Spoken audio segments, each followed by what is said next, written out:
दोस्तों, शिक्षक शिक्षा प्रणाली की रीढ़ होते हैं, लेकिन वे भी इंसान हैं और उन्हें भी निजी, सामाजिक और स्वास्थ्य संबंधी ज़रूरतों को पूरा करने के लिए समय चाहिए।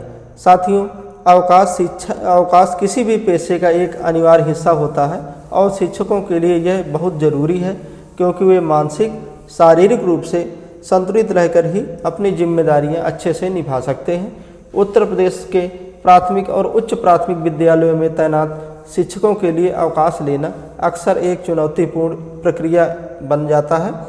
शिक्षक सिर्फ एक प्रोफेशन नहीं है, बल्कि समाज के वे निर्माता होते हैं और उन्हें भी अधिकार मिलने चाहिए जो किसी अन्य पेशे में मिलते हैं। एक स्वस्थ और संतुलित शिक्षक ही अपनी कक्षा का संचालन बेहतर कर पाएगा। इसलिए शिक्षकों के लिए अवकाश न केवल उनका अधिकार है, बल्कि उनकी प्रभावशीलता के लिए भी बहुत ज़रूरी है।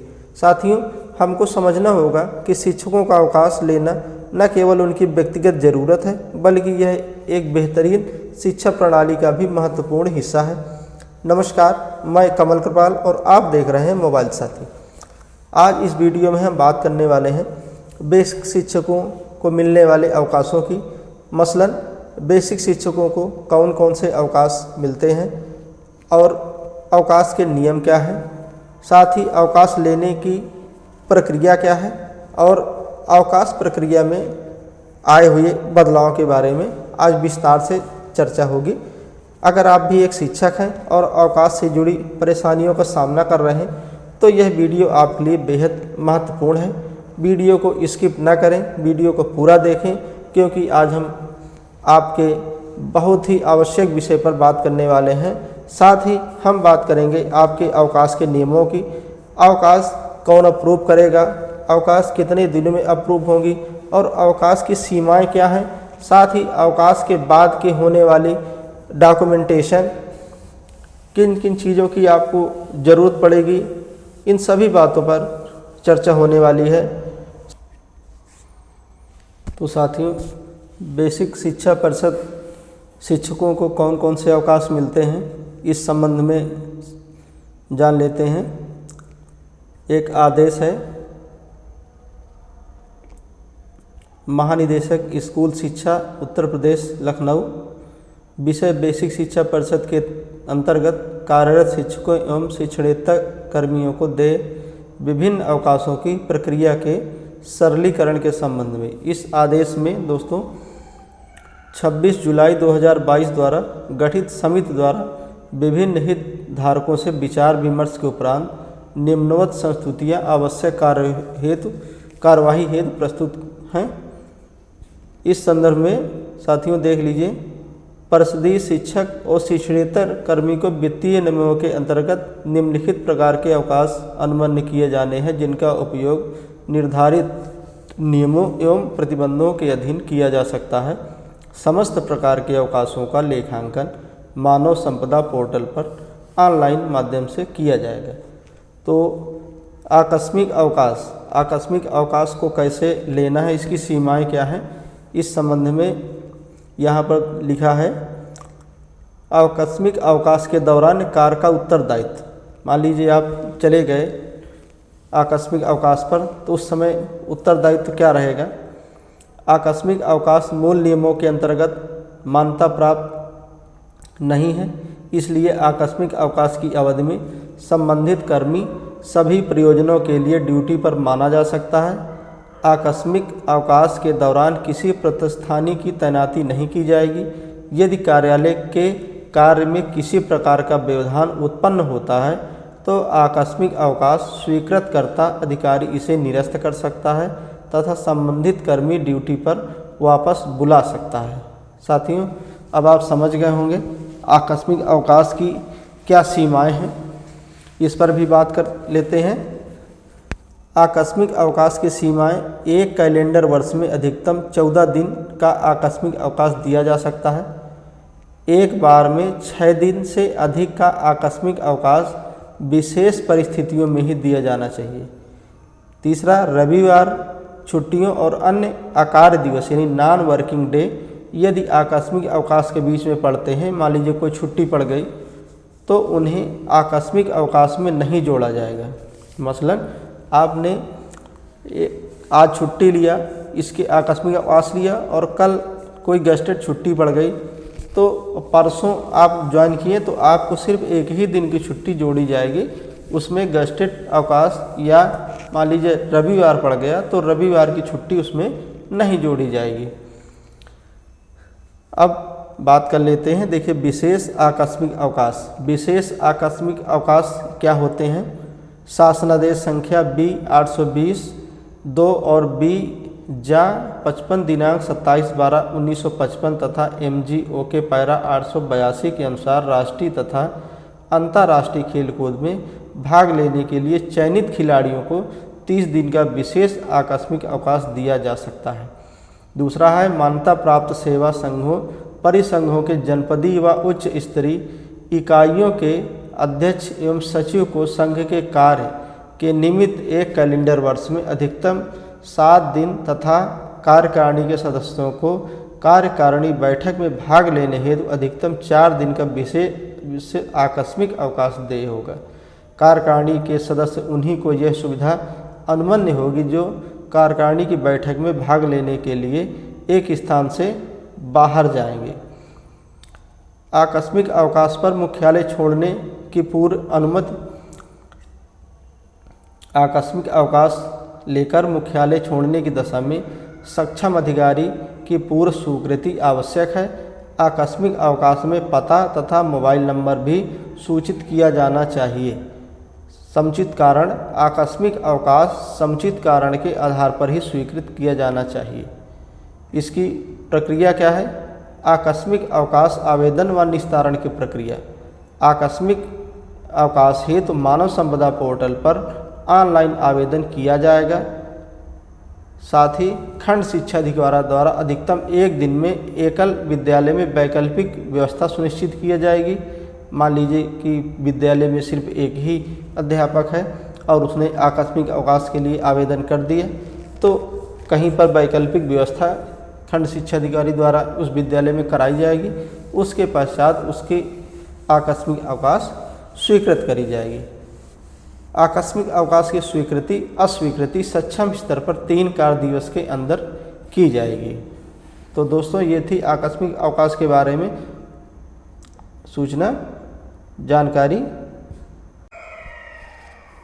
आइए अब जानते हैं मेडिकल अवकाश चिकित्सीय अवकाश के बारे में। तो साथियों स्थायी कर्मी संपूर्ण सेवा काल में 12 माह तक का चिकित्सा प्रमाण पत्र पर अवकाश नियमों द्वारा निर्दिष्ट चिकित्सकों द्वारा प्रदान किए गए चिकित्सा प्रमाण पत्र पर स्वीकृत किया जा सकता है। यानी किसी भी कर्मचारी को पूरे सर्विस पीरियड के अंतर्गत 1 साल का मेडिकल अवकाश दिया जा सकता है। उपर्युक्त 12 माह का अवकाश समाप्त होने के पश्चात आपवधिक मामलों में चिकित्सा परिषद की संस्तुति पर संपूर्ण सेवा काल में कुल मिलाकर 6 माह का चिकित्सा प्रमाण पत्र पर अतिरिक्त अवकाश और स्वीकृत किया जा सकता है। मान लीजिए किसी कर्मचारी की चिकित्सीय स्थिति बहुत नाजुक है और उसको अतिरिक्त मेडिकल अवकाश की ज़रूरत है, ऐसे में चिकित्सा परिषद की संस्तुति पर उसको 6 माह का अतिरिक्त अवकाश और दिया जाएगा। अस्थायी कर्मी के लिए नियम क्या है ये भी समझ लेते हैं। ऐसे कर्मी जो 3 वर्ष या उससे अधिक समय से निरंतर कार्यरत रहे हों, नियुक्ति नियमित हो। यहाँ एक चीज़ समझ लीजिए, नियुक्ति रेगुलर होनी चाहिए। कार्य एवं आचरण संतोषजनक हो, सत्यनिष्ठा प्रमाणित हो तथा उसके विरुद्ध कोई अनुशासनिक कार्यवाही प्रस्तावित या विचाराधीन न हो। स्थायी कर्मी के ही समान 12 महीने तथा चिकित्सा प्रमाण पत्र पर अवकाश की सुविधा उपलब्ध है, परंतु 12 माह के पश्चात स्थायी कर्मी को प्रदान किया जा सकने वाला 6 माह का अतिरिक्त अवकाश इन्हें अनुमन नहीं है। से सभी परीक्षा कर्मी को चिकित्सा प्रमाण पत्र के आधार पर संपूर्ण परीक्षाधीन सेवा काल में 4 माह तक का अवकाश दिया जाता है। अवकाश वेतन स्थायी कर्मी तथा 3 वर्षों से निरंतर परीक्षा कर्मी को 12 माह तक की अवधि का तथा शेष परीक्षाधीन कर्मी को 4 माह तक की अवकाश अवधि के लिए अवकाश वेतन अनुमन्य होता है, जो उसे अर्जित अवकाश का उपभोग करने की दशा में अवकाश वेतन के रूप में देय होता है। स्थायी कर्मी को 12 माह का अवकाश समाप्त होने के उपरांत देय अवकाश के लिए अर्जित अवकाश की दशा में अनुमन्य अवकाश वेतन की आधी धनराशि अवकाश वेतन के रूप में अनुमन्य होती है। यह मूल नियम 87 का के पैरा 2 के तहत होती है। चिकित्सा प्रमाण पत्र के लिए अधिकृत चिकित्सकों का निर्धारण की व्यवस्था क्या है? समूह ग व घ के कर्मचारियों के लिए मेडिकल कॉलेज के रोग से संबंधित विभाग के रीडर या लेक्चरर या राजकीय चिकित्सालयों, औषधालयों या सामुदायिक स्वास्थ्य केंद्रों या प्राथमिक स्वास्थ्य केंद्रों में कार्यरत समस्त श्रेणी के चिकित्सा अधिकारी मेडिकल बना सकते हैं तथा समस्त रजिस्टर्ड मेडिकल प्रैक्टिशनर ये भी आपका मेडिकल सर्टिफिकेट बना सकते हैं। चिकित्सा प्रमाण पत्र पर अवकाश या अवकाश के विस्तार के दिए गए आवेदन पत्र के साथ निर्धारित प्रपत्र पर चिकित्सक द्वारा दिया गया प्रमाण पत्र लगा होना चाहिए। ये ध्यान रखने वाली चीज़ है। साथ ही फिटनेस प्रमाण पत्र के संबंध में व्यवस्था क्या है ये भी समझ लीजिए।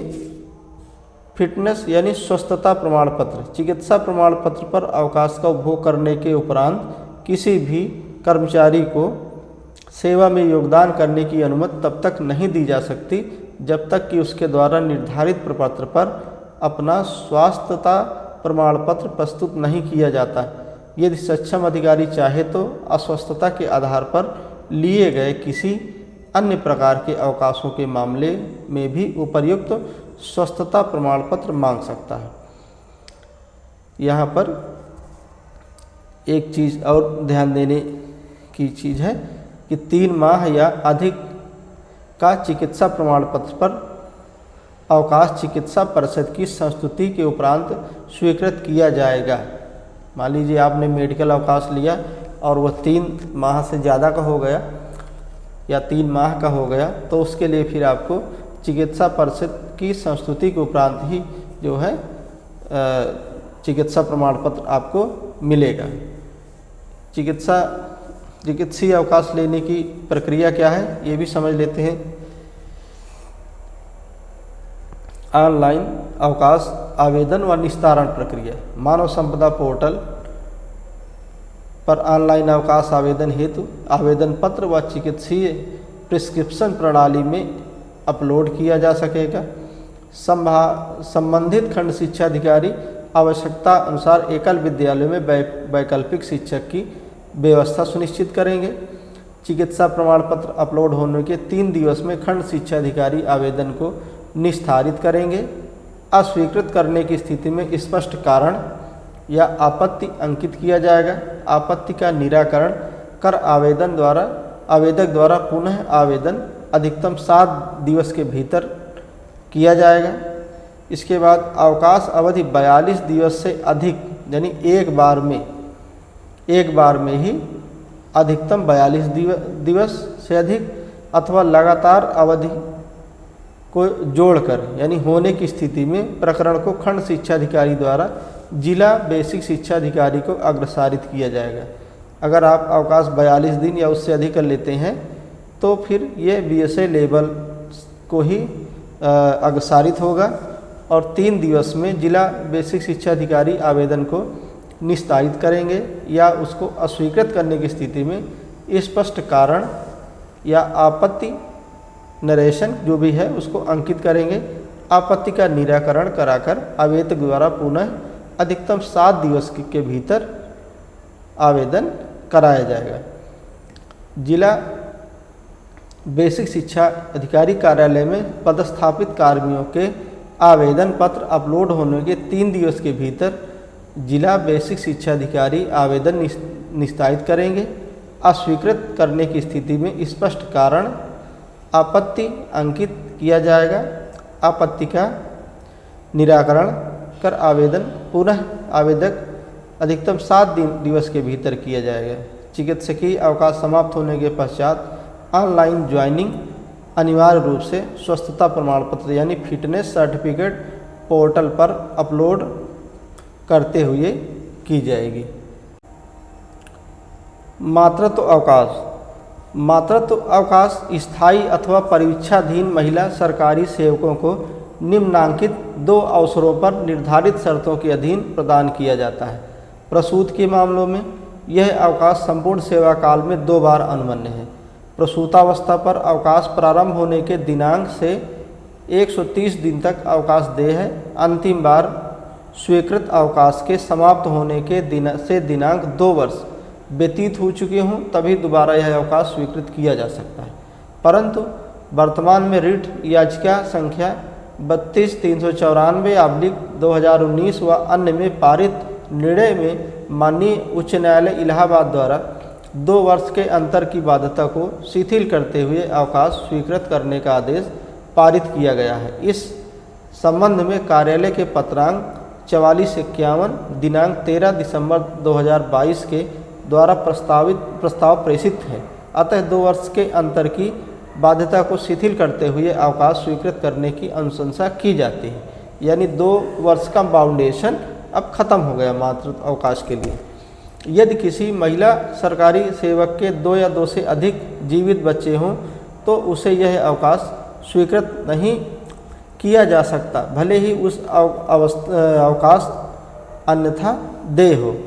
इसको दोबारा समझते हैं, भले ही उसे अवकाश अन्यथा देय हो। यदि महिला सरकारी सेवक के 2 जीवित बच्चों में से कोई भी बच्चा जन्म से किसी असाध्य रोग से पीड़ित हो या दिव्यांग या अपंग हो अथवा बाद में इन बीमारी या विकृतियों से ग्रसित हो जाए तो संपूर्ण सेवा काल में 2 बार अनुमन्यता की शर्तों के अधीन रहते हुए उसे अपवाद स्वरूप एक अतिरिक्त मातृत्व अवकाश स्वीकृत किया जा सकता है।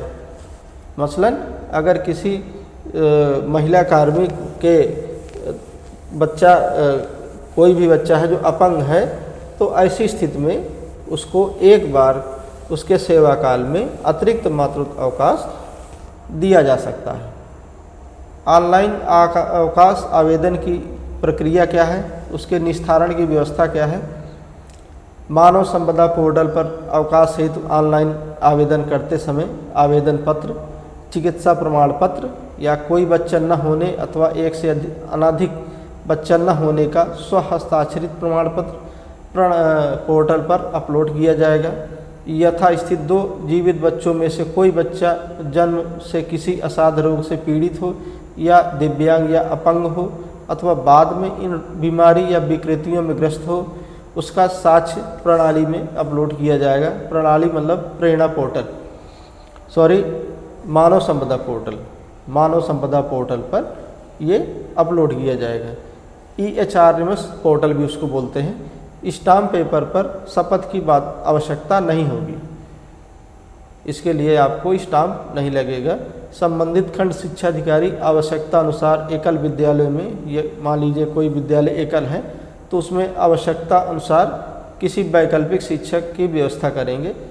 आवेदन पत्र अपलोड होने के 3 दिवस में खंड शिक्षा अधिकारी द्वारा आवेदन निस्तारित किया जाएगा।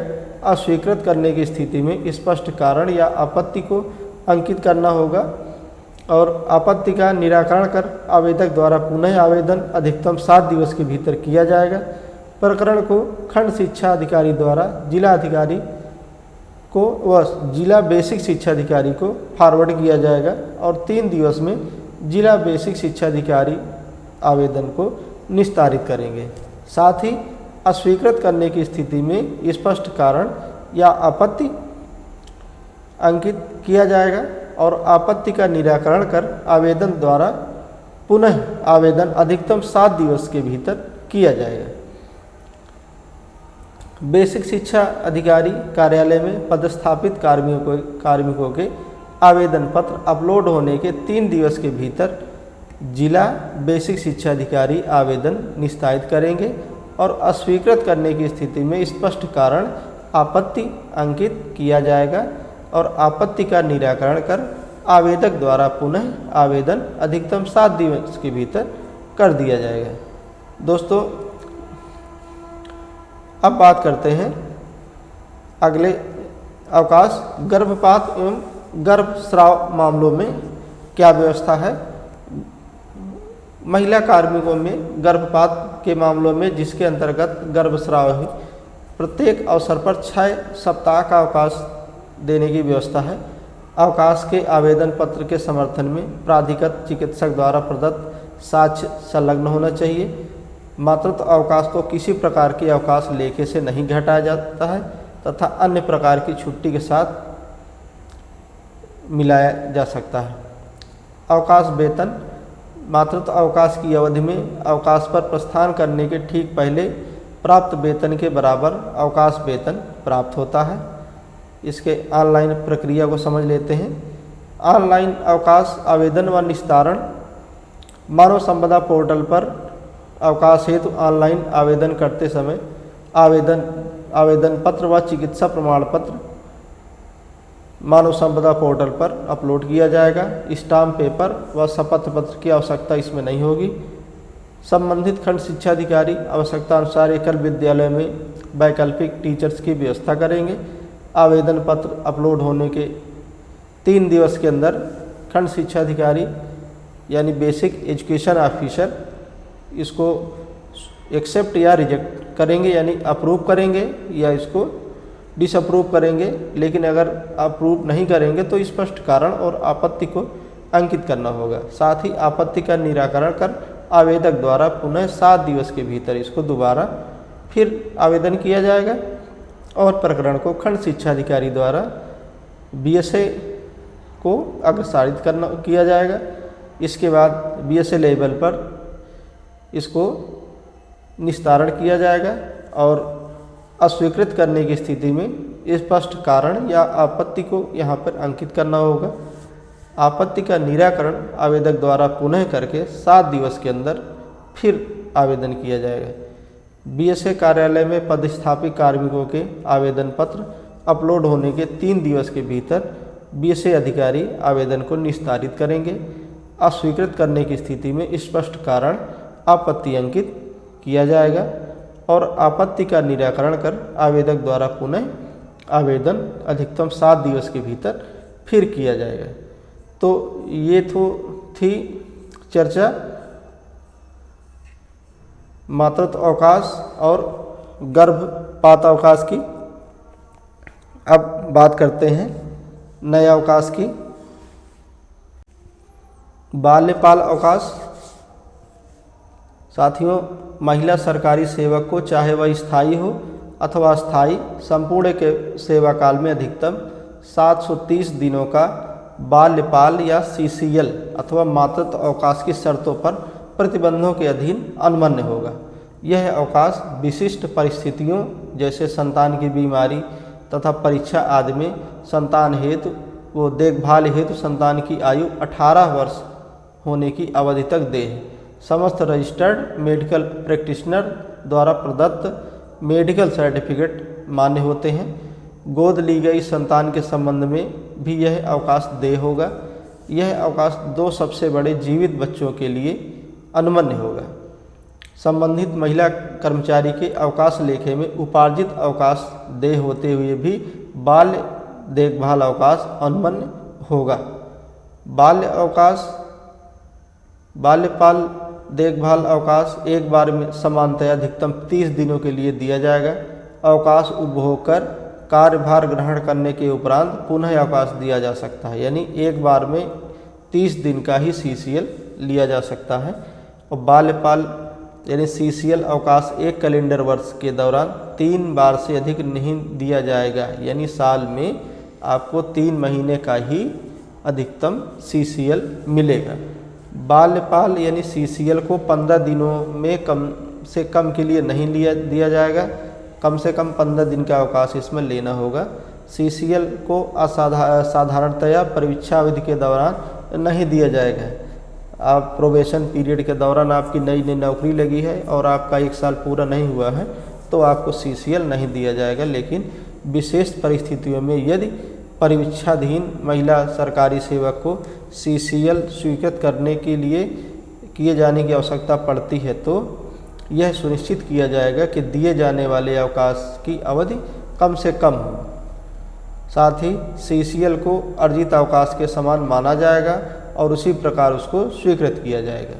चुनाव, आपदा, जनगणना, बोर्ड परीक्षा, ड्यूटी अथवा विद्यालयी परीक्षाओं की अवधि व उससे 5 दिवस से पूर्व की तिथियों हेतु प्राप्त CCL प्रकरणों को खंड शिक्षा अधिकारी या BSA द्वारा सम्यक विचारोपरांत निस्तारित किया जाएगा। उक्त से भिन्न अवधियों हेतु प्राप्त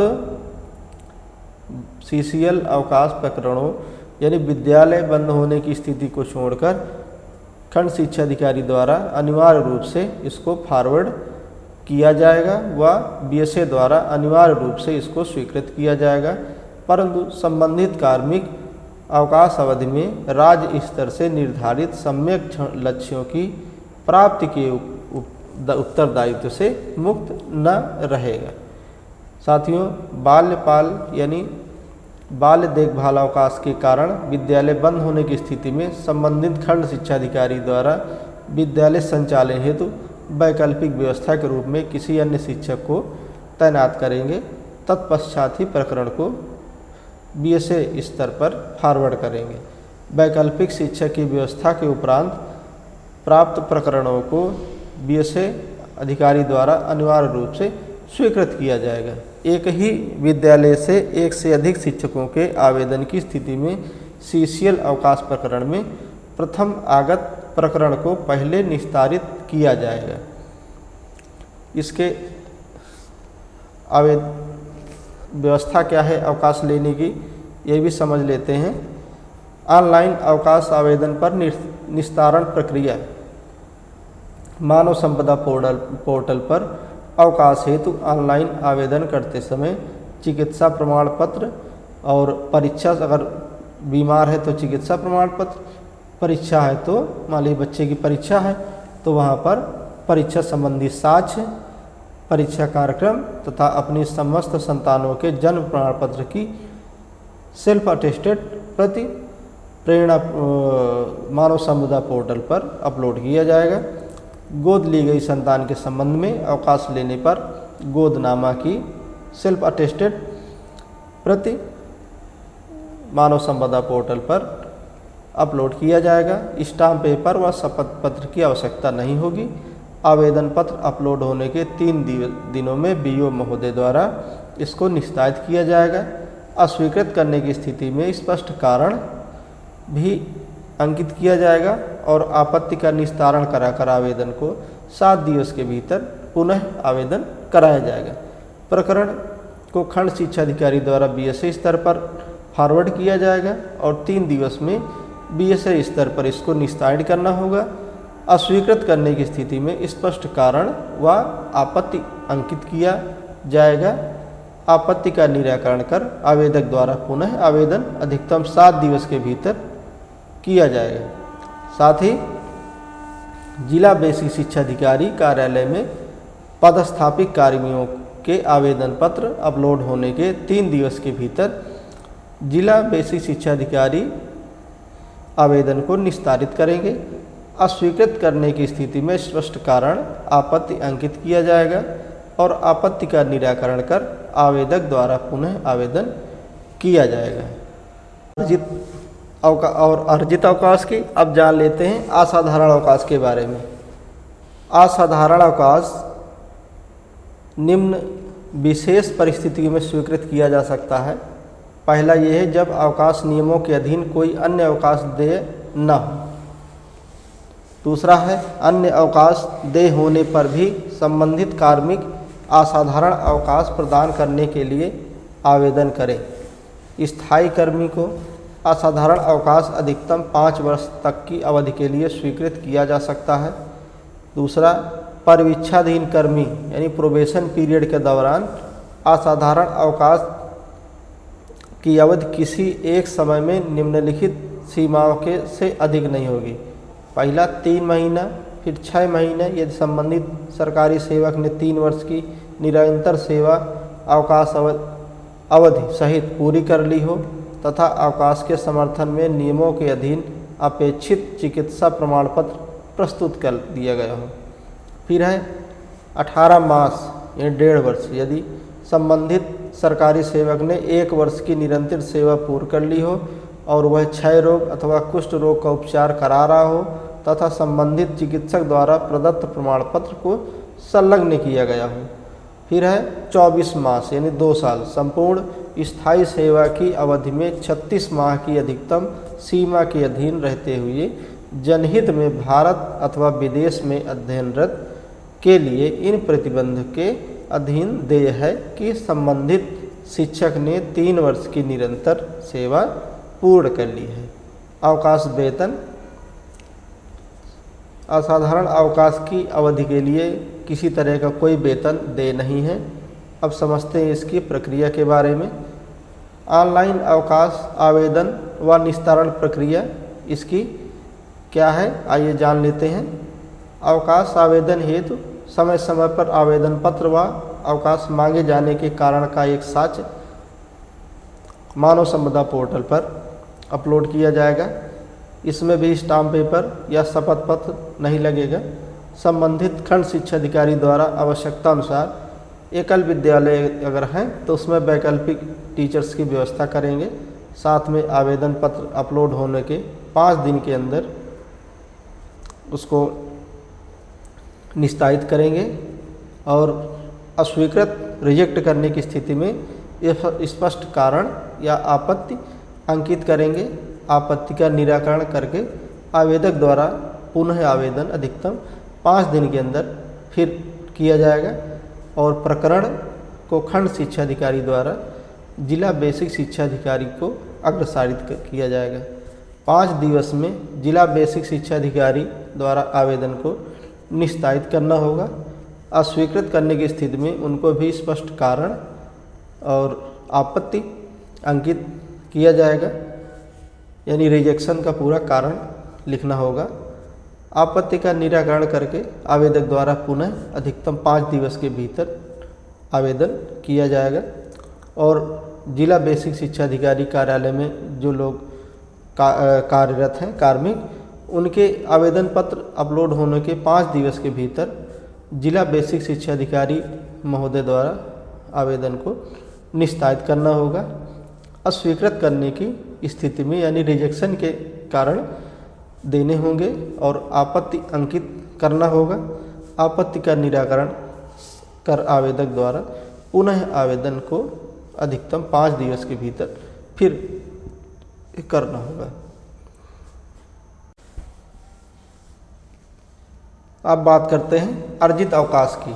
अर्जित अवकाश एक स्थायी तथा परीक्षाधीन दोनों प्रकार के सरकारी सेवकों द्वारा समान रूप से अर्जित किया जाता है तथा समान शर्तों के अधीन उन्हें स्वीकृत किया जाता है। परिषदीय विद्यालयों में कार्यरत समस्त प्रधानाध्यापक, सहायक अध्यापक और चतुर्थ श्रेणी कर्मचारी को प्रत्येक वर्ष की सेवा पर पूर्ण होने पर 1 दिवस की दर से अर्जित अवकाश दिया जाता है। यानी हर एक सर्विस ईयर में आपको 1 अर्जित अवकाश दिया जाएगा। जितने साल की सर्विस और उतने ही आपके अर्जित अवकाश हो जाते हैं। ऐसे परिषदीय शिक्षक जो प्रतिनियुक्ति आदि पर ऐसे कार्यालय में कार्यरत हैं जहां पर उन्हें ग्रीष्मकालीन अवकाश दे नहीं है, उनके संबंध में ऐसे कार्यालयों में कार्यरत रहने की अवधि में अर्जित अवकाश की गणना राजकीय कर्मचारियों की भांति की जाएगी। अर्जित अवकाश की एक बार में स्वीकृत करने की अधिकतम सीमा समझते हैं। यदि संपूर्ण भारत में व्यतीत किया जा रहा हो तो 120 दिन, यदि संपूर्ण अवकाश भारत के बाहर व्यतीत किया जा रहा हो तो 180 दिन। अवकाश की कुछ अवधि भारत में तथा कुछ अवधि भारत के बाहर व्यतीत किए जाने पर भी 180 दिन का अवकाश इस प्रतिबंध के साथ स्वीकृत किया जाता है कि भारत के बाहर व्यतीत की गई अवकाश अवधि 120 दिन से अधिक नहीं होगी। अब अवकाश के दौरान वेतन की स्थिति पर, अवकाश काल में सरकारी सेवक को अवकाश पर प्रस्थान के ठीक पहले प्राप्त होने वाले वेतन के बराबर अवकाश वेतन ग्राह्य होता है। यानी आपकी सैलरी मिलती रहती है, सैलरी में कोई समस्या नहीं रहती है। जो सैलरी आपके अवकाश के पहले है वैसे ही अवकाश के दौरान भी आपको सैलरी मिलती रहेगी। अवकाश कैसे लेते हैं? मानव संपदा पोर्टल पर ऑनलाइन अवकाश का आवेदन करते समय अवकाश मांगे जाने के कारण का एक साक्ष्य मानव संपदा पोर्टल पर अपलोड किया जाएगा। संबंधित खंड शिक्षा अधिकारी द्वारा आवश्यकता अनुसार एकल विद्यालय में वैकल्पिक शिक्षा की व्यवस्था सुनिश्चित करेंगे। आवेदन पत्र अपलोड होने के 3 दिवस में खंड शिक्षा अधिकारी का अनुमोदन हो जाएगा।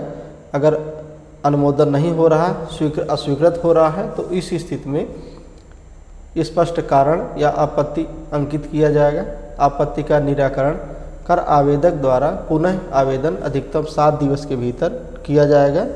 प्रकरण को खंड शिक्षा अधिकारी द्वारा बीएसए महोदय को अग्रसारित होने के उपरांत 3 दिवस में बीएसए द्वारा आवेदन को निस्तारित किया जाएगा। अस्वीकृत करने की स्थिति में उनको भी स्पष्ट कारण व आपत्ति अंकित करना होगा। आपत्ति का निराकरण कर आवेदक द्वारा पुनः आवेदन अधिकतम 7 दिनों के अंदर फिर करना होगा। जिला बेसिक शिक्षा अधिकारी कार्यालय में पदस्थापित यानी बीएसए कार्यालय के कार्मिकों के लिए यह है।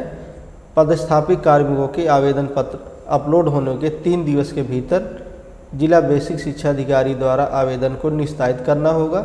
अस्वीकृत करने की स्थिति में स्पष्ट कारण और आपत्ति अंकित किया जाएगा। आपत्ति का निराकरण कर आवेदक द्वारा पुनः 7 दिवस के अंदर फिर आवेदन को करना होगा। तो यह थी प्रक्रिया बाल्यपाल अवकाश की। अब बात करते हैं ग्रीष्मकाल के दौरान किए जाने वाले कार्य के बदले उपार्जित अथवा अर्जित अवकाश की। सचिव बेसिक शिक्षा परिषद के पत्र बेसिक शिक्षा परिषद /36/313/98-99 दिनांक 20/2/99 के द्वारा उत्तर प्रदेश बेसिक शिक्षा परिषद के अंतर्गत कार्यरत शिक्षकों एवं शिक्षणेतर कर्मियों को ग्रीष्म काल अवकाश के दौरान सक्षम अधिकारी के आदेश पर कार्य किए जाने के सापेक्ष अर्जित उपार्जित अवकाश दिए जाते हैं। बेसिक शिक्षा परिषद के अंतर्गत कार्यरत शिक्षकों एवं शिक्षणेतर कर्मियों को ग्रीष्मावकाश शीतावकाश में सक्षम अधिकारी यानी शासन स्तर या राज्य स्तर के आदेश पर कार्य किए जाने के सापेक्ष अर्जित या उपार्जित अवकाश उक्त पत्र दिनांक 20 फरवरी 1999 के अनुसार दे हैं। प्रतिकार अवकाश शिक्षा का अधिकार अधिनियम 2009 के अनुसार शिक्षकों से लिए जाने वाले निर्धारित कार्यों के अतिरिक्त अन्य कार्य शिक्षकों से न कराए जाएं। शिक्षा अधिकार अधिनियम 2009 के अनुसार प्राथमिक विद्यालय में न्यूनतम 200 कार्य दिवस तथा उच्च प्राथमिक विद्यालयों में न्यूनतम 220 कार्य दिवस की अनिवार्यता है। अतः प्रतिकार अवकाश अनुमन्य नहीं होगा। निबंधित अवकाश साथियों, कार्यालयों में कार्यरत कार्मिकों को निबंधित अवकाश दिए जाते हैं, यानी प्राथमिक या परिषदीय विद्यालयों के शिक्षकों के लिए यह अवकाश नहीं है। अध्ययन अवकाश राजकीय कार्मिकों को अध्ययन अवकाश दिए जाते हैं। यहाँ पर भी परिषदीय विद्यालयों के तैनात टीचर्स के लिए यह अवकाश नहीं है। अब बात करते हैं अवकाश अवधि एवं स्वीकृत हेतु सक्षम अधिकारियों की। तो यहाँ समझ लेते हैं आकस्मिक अवकाश शिक्षा मित्र व अंशकालिक अनुदेशक क्रमशः 11 व 10 दिन प्रति संविदा वर्ष और अन्य समस्त को 14 दिन का कैलेंडर वर्ष आकस्मिक अवकाश दिया जाता है। आवेदक का पद एवं नाम प्रधानाध्यापक, प्रभारी प्रधानाध्यापक, सहायक अध्यापक, चतुर्थ श्रेणी, शिक्षा मित्र, अंशकालिक अनुदेशक। स्वीकृतकर्ता, इसको स्वीकृत कौन करेगा? प्रधानाध्यापक के लिए खंड शिक्षा अधिकारी और सहायक अध्यापक, चतुर्थ श्रेणी कर्मचारी, अंशकालिक अनुदेशक और शिक्षा मित्रों के लिए 4 दिन तक का अवकाश प्रधानाध्यापक स्वीकृत करेगा या इंचार्ज प्रधानाध्यापक स्वीकृत करेगा। साथ ही 4 दिवस से अधिक का आकस्मिक अवकाश के लिए खंड शिक्षा अधिकारी को फॉरवर्ड करना होगा। लिपिक संवर्ग के लिए जो लोग बीएसए कार्यालय में कार्मिक हैं उनके लिए रिपोर्टिंग ऑफिसर जिला बेसिक शिक्षा अधिकारी होंगे और वही इन अवकाशों को स्वीकृत करेंगे। फिर है चिकित्सा अवकाश। चिकित्सक अवकाश अधिकतम 12 माह अथवा पूर्ण वेतन पर 6 माह, अर्ध वेतन पर 6 माह को लिया जाएगा। यानी इसको दोबारा से समझ लेते हैं कि समस्त कार्मिक सेवा काल में 12 माह पूर्ण वेतन पर व 6 माह का अर्ध वेतन पर यानी हाफ सैलरी पर 6 महीने का। इसके लिए प्रधानाध्यापक, सहायक अध्यापक व चतुर्थ श्रेणी कर्मचारी इन सभी का अवकाश 42 दिन तक खंड शिक्षा अधिकारी महोदय अप्रूव करेंगे। 42 दिन से अधिक की अवधि में बीएसए महोदय इसको अप्रूव करेंगे। साथ ही जो बीएसए कार्यालय स्तर पर है, लिपिक वर्ग है, क्लर्कियल संवर्ग के लिए ये अवकाश बीएसए महोदय द्वारा ही स्वीकृत किए जाएंगे। मातृत्व अवकाश के लिए, मातृत्व अवकाश महिला कार्मिकों के लिए 180 दिन की दर से सेवा काल में 2 बार दिया जाएगा। इसके लिए प्रधानाध्यापक, सहायक अध्यापक, चतुर्थ श्रेणी कर्मचारी, शिक्षा मित्र, अंशकालिक अनुदेशक और लिपिक वर्ग के लिए बीएसए स्तर पर ही ये स्वीकृत किए जाएंगे। खंड शिक्षा प्रधानाध्यापक इसको फॉरवर्ड करेंगे खंड शिक्षा अधिकारी को और खंड शिक्षा अधिकारी फॉरवर्ड करेंगे जिला बेसिक शिक्षा अधिकारी को। बेसिक शिक्षा अधिकारी द्वारा इसको अप्रूव किया जाएगा। गर्भपात अवकाश। गर्भपात अवकाश 42 दिवस प्रति गर्भपात ये दिया जाएगा। इसमें भी प्रधानाध्यापक, सहायक अध्यापक, चतुर्थ श्रेणी कर्मचारी या लिपिक संवर्ग सभी के अवकाश जिला बेसिक शिक्षा अधिकारी महोदय द्वारा अप्रूव किए जाएंगे। व्यवस्था वही रहेगी। प्रधानाध्यापक है तो सीधा बीओ को अवकाश के लिए आवेदन करेंगे और बीओ बीएसए सर को, बीएसए महोदय को फॉरवर्ड करेंगे और इसका अप्रूवल उन्हीं के द्वारा होगा। साथ ही अगर सहायक अध्यापक हैं तो रिपोर्टिंग ऑफिसर के रूप में हेडमास्टर जो होंगे उनको फॉरवर्ड करेंगे और इसके बाद हेडमास्टर बीओ को, बीओ बीएसए को और बीएसए द्वारा इसका अप्रूवल होगा। साथ ही जो बीएसए कार्यालय में तैनात लिपिक हैं वो सीधे बीएसए महोदय को अवकाश अप्रूवल के लिए आवेदन करेंगे और बीएसए महोदय उनका अवकाश अप्रूव करेंगे। इसी तरह सीसीएल बाल देखभाल अवकाश महिला कार्मिक सेवा काल में 2 वर्ष यानी 730 दिन। समस्त प्रधानाध्यापक, सहायक अध्यापक, चतुर्थ श्रेणी कर्मचारी या लिपिक वर्ग ये इनके अवकाश जिला बेसिक शिक्षा अधिकारी महोदय द्वारा ही अप्रूव किए जाएंगे। चैनल वही रहेगा, प्रधानाध्यापक और खंड शिक्षा अधिकारी, इसके बाद फिर जिला बेसिक शिक्षा अधिकारी द्वारा फाइनली अप्रूव किया जाएगा। अर्जित उपार्जित अवकाश प्रति सेवा वर्ष 1 किया जाएगा, 1 ही अनुमन्य होगा। प्रधानाध्यापक, सहायक अध्यापक ये सब जिला बेसिक शिक्षा अधिकारी द्वारा ही अनुमन्य होंगे। इसी तरह चतुर्थ श्रेणी कर्मचारी या लिपिक संवर्ग द्वारा भी ये सारे अवकाश बीएसए सर द्वारा, बीएसए महोदय द्वारा ही अप्रूव किए जाएंगे। असाधारण अवकाश की बात करें तो कार्मिक की सेवा काल में 5 वर्ष का असाधारण अवकाश मिलता है और जिसमें प्रधानाध्यापक, सहायक अध्यापक, चतुर्थ श्रेणी या लिपिक संवर्ग सभी के अवकाश बीएसए महोदय द्वारा ही अप्रूव किए जाएंगे।